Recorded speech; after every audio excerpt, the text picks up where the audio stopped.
it really, it hurt me. I mean, he did not hurt me in terms of an insult, but it hurt me because it made me stop and realize how, while I love working with so many of you, it is difficult, and you have to, we have to cry and hurt and then organize and move forward.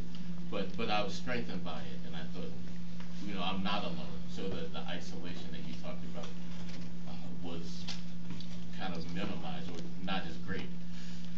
But again, I think this points out, as I always say, it's like, see how powerful language is. Someone says something to you, like, it's hard for you. Yeah, it's a pretty short sentence, but see what it does.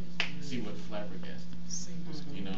We use language and take it for granted sometimes, but don't. It's powerful stuff.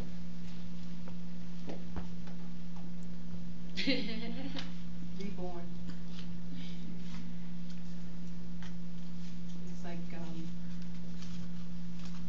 like my colleague here, we're in the same generation. You fight the fight, you struggle the struggle. It wears you down. Sometimes you lose a part of yourself. I have found that part of myself that I lost. You've helped me become reborn and reunite with the struggle more passionately than I've ever had. So reborn. I feel done. I feel done with the way that things are. I feel done with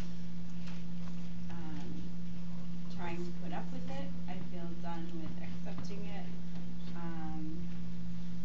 And I've been having a really hard time for a couple of months with racism and my experiences here. And this, what you guys did on Thursday, really helped to restore some hope for me. So,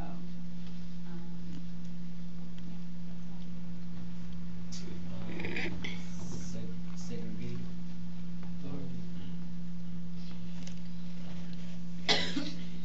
Okay, so we've had this experience where each person has shared what he or she feels, and again, we've responded in different ways to these words. Some people have explained why, but sometimes a word can just kind of float out there to hit you in your ear, hit you in your heart, your brain, and that's part of the intent I had here was to get us to think about language in that way.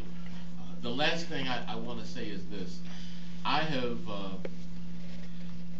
kept a diary of sorts ever since I started in August at VHS, and I keep a diary because I love to write, and I write good things, goofy things, not so pleasant things, and it can help you. I don't know if anybody keeps diaries or write. Okay, so we have a lot of that. Great, yeah. It's like it keeps your footprints. So you look back and think, wow, this is what was going on. I would really, the last thing I would want to do is tell you what to do with your story or how to do it. But if you're so inclined, it can help. It can help, and it has helped me to make sense of, for years I worked in a museum, and then I went back to teaching. So part of it's like, it's a new path for me.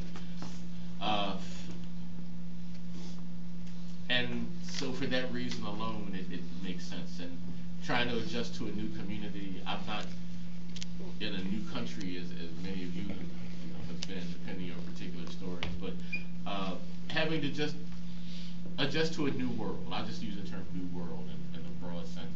So I'm trying to figure that out. Nights I go home, and rather than say something awful to someone who had nothing to do with it, I'll write something down. But if you are, this is an important thing for the community, as you were saying, but for you, it's part of your life. This is an event in your life. So if you want to do that, I would say feel free, and I think I'm preaching to the choir because there's so many great minds in this room. and that's really it. I see that Sarah just brought in some journals. If you want to take this further, take the ideas that you've expressed here and write them and keep them to yourself or share them with other people. However you want to do it, it's fine. But just know that it can be very helpful, and there are obviously other people here who have done so. I appreciate your sharing what you have shared. It's not easy to do it, but you all have already proved the C word, the courage is here. So thanks, and I'll get over you calling me old. I'm just messing with you. I know, I'm just messing with you. Any questions for? Well, thank you.